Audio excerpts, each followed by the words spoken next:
परात्पर सर्वशक्तिमान भगवान दो काम करते हैं।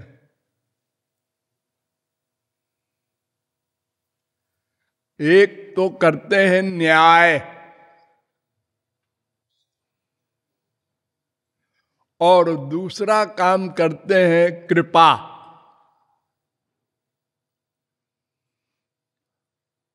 यद्यपि न्याय भी कृपा है,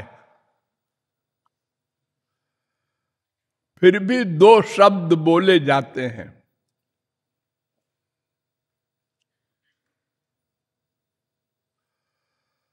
समोहम सर्वभूतेषु न मे द्वेष्योस्ति न प्रिया।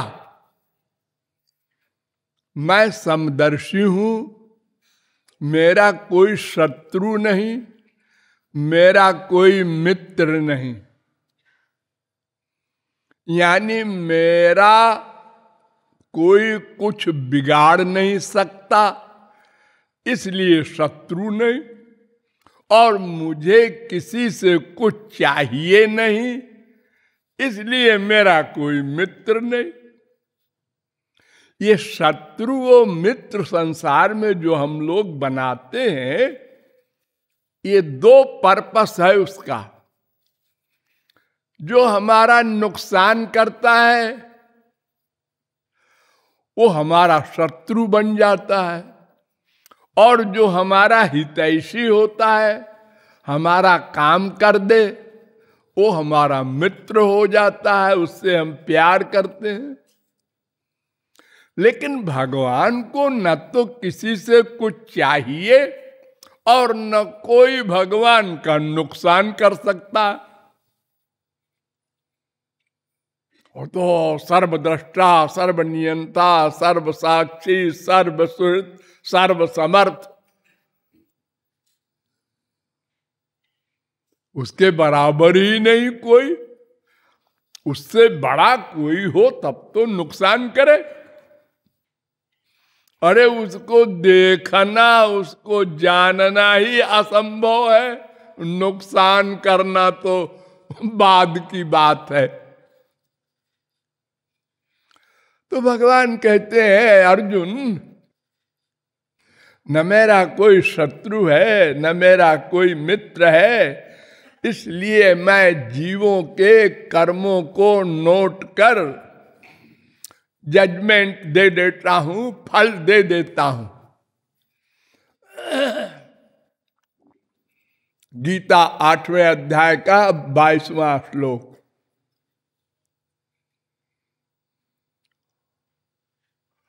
संसार में कोई किसी गरीब को, कमजोर को कष्ट देता है तो वो यही तो कहता है ना, हमारा तुम्हारा फैसला भगवान के यहां होगा, कर लो मनमानी। तुम बड़े हो, पैसे वाले हो, पावर वाले हो। तो एक काम तो भगवान ये करते हैं कि न्याय, उसका परिणाम क्या? हम लोगों को जेल में डाल देते हैं। हम लोग अपराधी हैं ना। एक अपराध है बस हमारा, क्या? हमने अपने आप को भुला दिया, अपना स्वरूप भुला दिया। ये मूर्खता किया, अज्ञानता।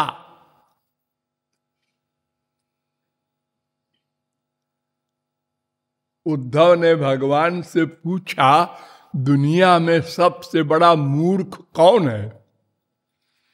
तो उन्होंने कहा, मूर्खो देहाद्यहम बुद्धि। 11वें स्कंद के 19वें अध्याय का 42वां श्लोक। जो अपने को देह मान लेता है, बस उससे बड़ा कोई मूर्ख नहीं, क्योंकि उसी का फल है संसार में अटैचमेंट, और उसी का फल है पाप पुण्य, और उसी का फल है 84 लाख की जेल में घूमना, चक्की पीसना। अरे मानव देह तो कबहू का कारी करुणा नर देही देत ईश। ये जो हम लोगों को मिल गया है मनुष्य शरीर, ये कोई ऐसी चीज नहीं है, फिर मिल जाएगा, फिर कर लेंगे भक्ति वक्ति। अरे देवता लोग चाहते हैं जिस चीज को, सोचो कितनी दुर्लभ होगी। सुरैरपि वांछितम सुर दुर्लभ सद ग्रंथन गावा।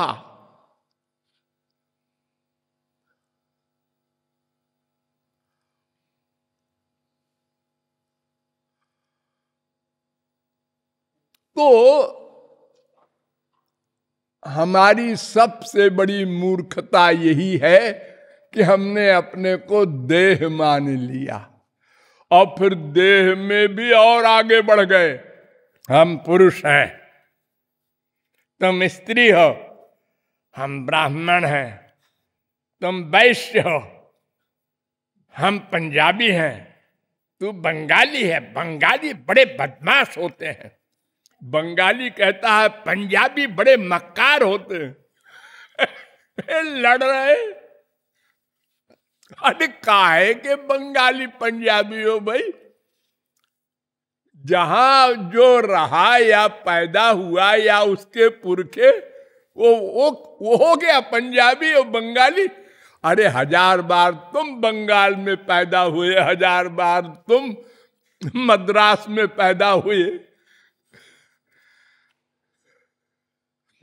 और अनंत बार तुम स्त्री बने, अनंत बार तुम पुरुष बने, अनंत बार तुम कुत्ते बिल्ली गधे बने। ये तो शरीर है, तुम कौन हो? अजी सोचने का समय ही नहीं है। क्यों? इसलिए कि हम सबसे बड़े मूर्ख हैं। जो सबसे बड़ा मूर्ख है वो भला क्यों सोचेगा समझदारी की बात?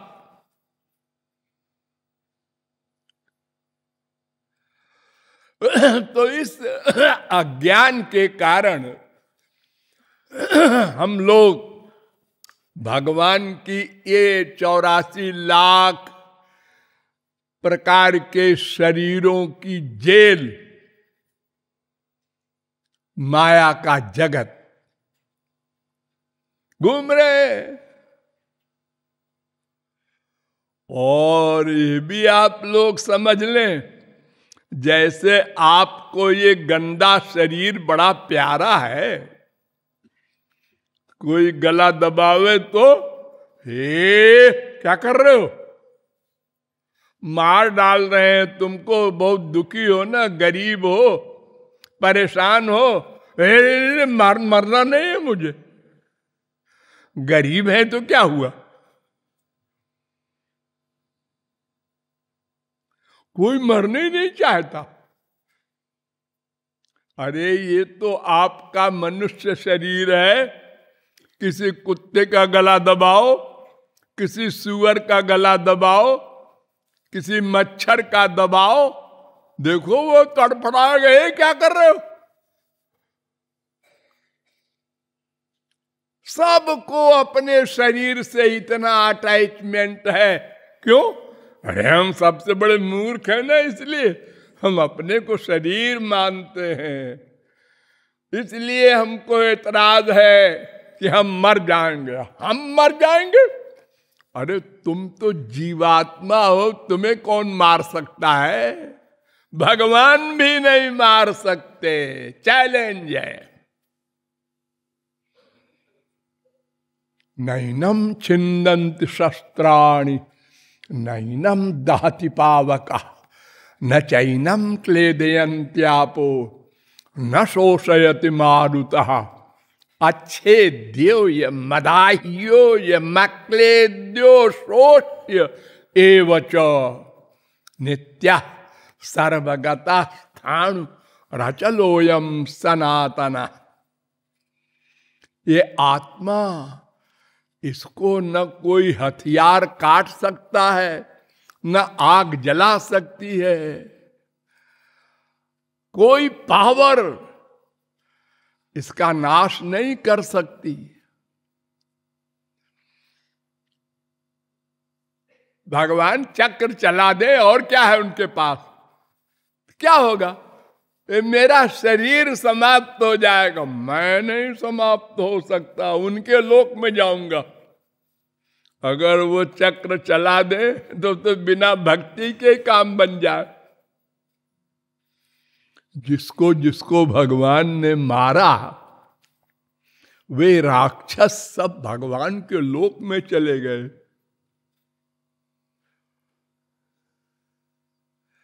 ये बात शंकराचार्य ने भी मान ली, जो साकार ब्रह्म को मानते ही नहीं थे। शंकराचार्य ने कहा लौह शलाका निबहाई, लौह शलाका निबहाई स्पर्शास्मनि भिद्यमाने पि स्वर्णत्वमेति लौहम द्वेषादपि विद्विषाम तथा प्राप्ति। अगर कुल्हाड़ी से, तलवार से कोई पारस को मारे तो क्या होगा? पारस उसको सोना बना देगा, मारने वालों को। हाँ, पारस में लोहा छू गया कि सोना बन गया। ऐसे ही भगवान जिसको मारेंगे वो गोलोक जाएगा।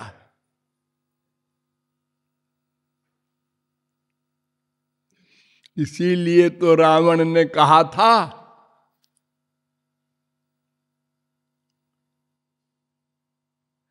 इत्थम विचिन्त्याखिल राक्षसेन्द्रो रामं विदित्वा परमेश्वरं हरिं विरोध बुद्ध्यैव हरिं प्रयामि द्रुतं न भक्त्या भगवान प्रसीदेत। अध्यात्म रामायण। राम ब्रह्म है, भगवान है, परमात्मा है, मैं जान गया, रावण कह रहा है। कैसे जान गए? दिव्य दृष्टि है तुम्हारे पास क्या? नहीं, आइडिया। आइडिया? कौन सा आइडिया है बताओ? हाँ बताओ। खर दूषण मौसम बलवंता, इन्हीं को मारे बिनु भगवंता। खर दूषण मेरे समान है, इनको भगवान के समान कोई नहीं मार सकता, और उनको मार दिया राम ने। इसका मतलब वो भगवान है। इसलिए मैं विरोध करूंगा, दुश्मनी करूंगा, उनकी श्रीमती को उठा के ले आऊंगा ताकि हमको जल्दी मारें और हम उनके लोक में जाएं। क्योंकि भक्ति करेंगे तो कुछ समय लगेगा, ऐसे थोड़े काम बनेगा। हाँ? तो शुद्ध वस्तु का मिलन हो जाए, जैसे भी हो जाए। जब सुखदेव परमहंस ने कहा परीक्षित से कि तमेव परमात्मानं जार बुद्ध्यापि संगता।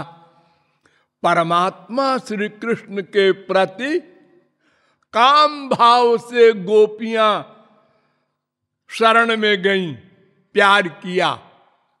जैसे संसार में कैरेक्टरलेस लड़कियां किसी लड़के से प्यार कर ले चोरी चोरी, जिसको संसार में व्यभिचार कहते हैं, ऐसे विवाहित स्त्रियों ने भी और कन्याओं ने भी, दोनों ने वही किया। तो परीक्षित का माथा ठनका। उन्होंने कहा ये तो पाप है, और उनको गोलोक मिल गया।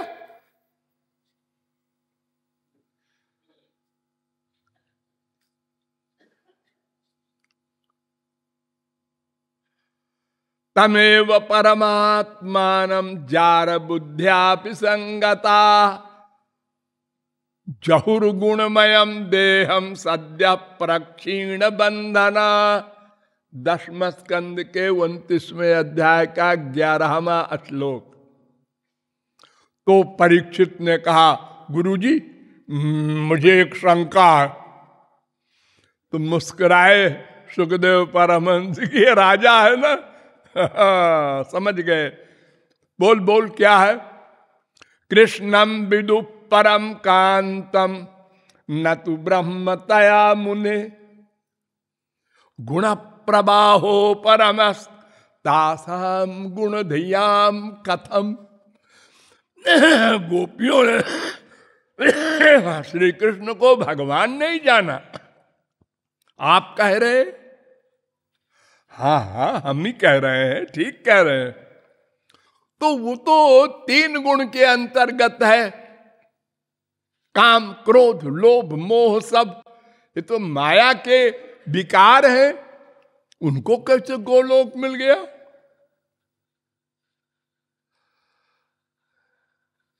दस 29 11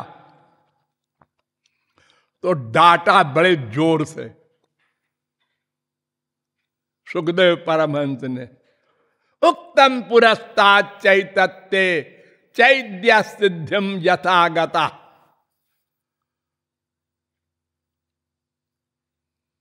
अभी अभी तुझको हमने कहा था ना कि शिशुपाल को गोलोक मिला। क्यों मिला? उसका मन दुश्मनी से भगवान में मिल गया। जैसे कुल्हाड़ी का वो लोहा पारस से मिल गया, ऐसे उसका मन दुश्मनी से भगवान में एक हो गया।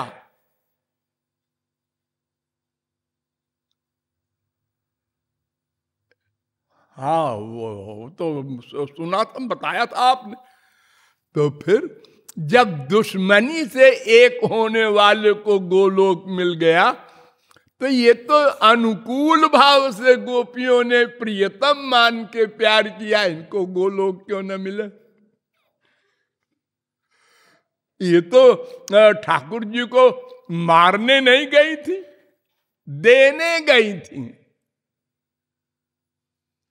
मन शरीर प्राण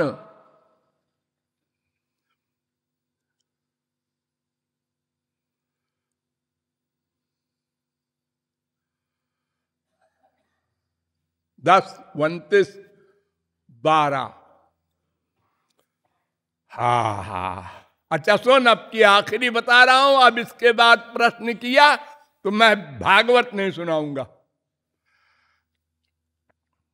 अच्छा महाराज, कामम क्रोधम भयम स्नेह मैक्यम सौहार्दमेव च नित्यम हरऊ विदधतो यान्ति तन्मयताम हिते।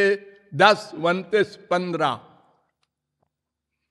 काम भाव से, क्रोध भाव से, भय से, कंस भय से मन को एक कर दिया श्री कृष्ण में भय से। कैसे? आसीन संविशंतिष्ठन् भुंजान पर्यटन महीम चिंतयानो ऋषिकेश न पश्यत् तन्मयम् जगत। 10:2-24 भागवत। खाना खा रहा है, अरे इसमें भी श्री कृष्ण है, थाली फेंक दिया। पानी पी रहा है, इसमें भी श्री कृष्ण है, पानी फेंक दिया। अरे इसमें भी श्री कृष्ण है, कपड़ा फेंक दिया। अरे घड़ी में भी श्री कृष्ण है, तोड़ दो इसको। पागल हो गया। सब जगह तन्मयम जगत, सारे संसार को श्री कृष्ण मैं देखने लगा डर के मारे। क्यों? अरे इतने से बच्चे ने 11 साल के कुबलिया पीड़ हाथी को मार दिया, हमारे बड़े बड़े पहलवानों को मार दिया। अरे हमको भी मार देगा, मैं नहीं बचूंगा।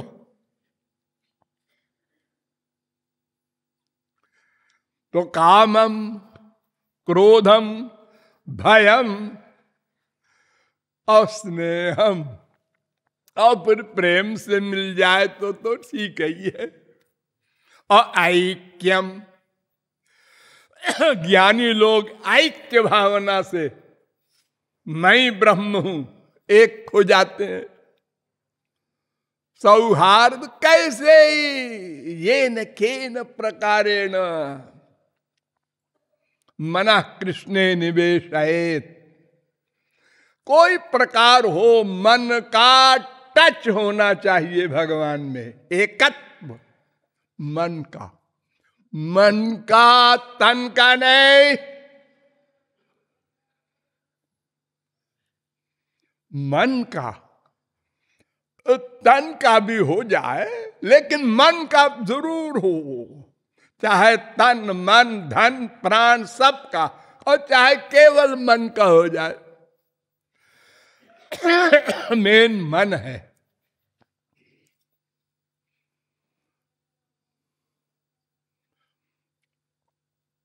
तो भगवान का एक स्वरूप है न्याय।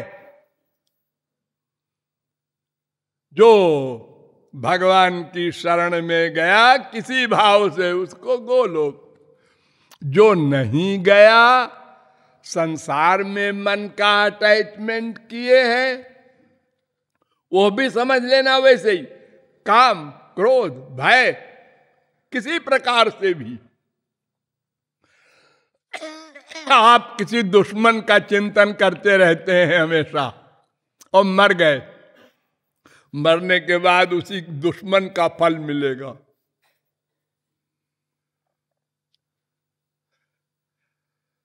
जहां आपके मन का अटैचमेंट होगा, किसी भाव से हो, मरने के बाद उसी का फल मिलेगा। इसलिए दुश्मनी भी नहीं करना है किसी से, नहीं तो मन में वो दुश्मन भर जाएगा, भगवान नहीं रहेगा। एक ही तो मन है ना।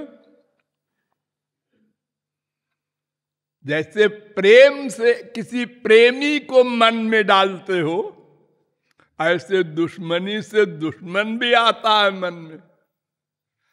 वो बार बार आता है, उसकी मैं उसको देख लूंगा, मैं उसको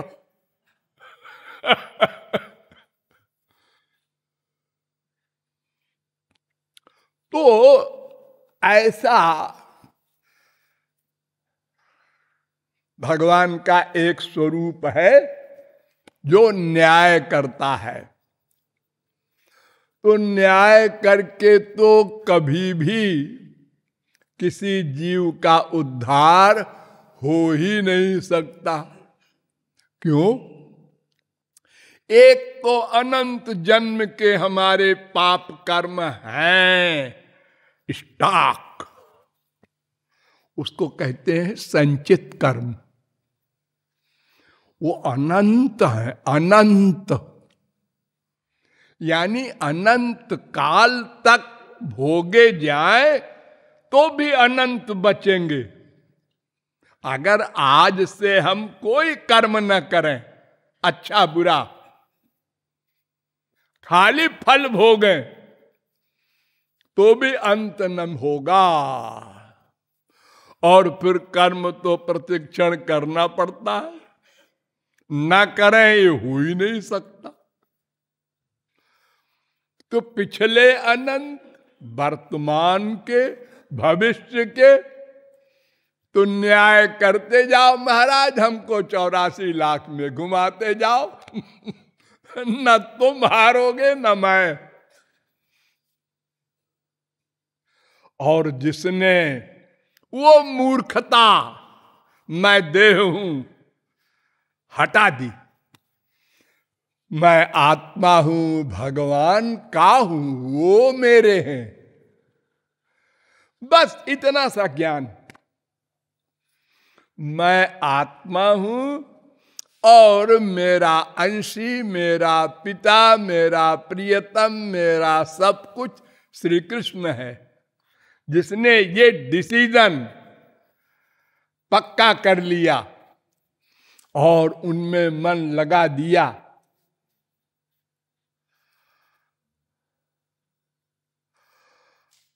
उस पर कृपा होती है, कृपा। तो ये भिखारी भी राधा रानी से कहता है, न्याय करके आप पार नहीं पाएंगी और हम भी नहीं पार पाएंगे, इसलिए कृपा करके हमारे पूर्व जन्म के कर्मों को माफ कर दीजिए, आगे भी हम ना करें ऐसी बुद्धि कर दीजिए। ये कृपा करने से होगा।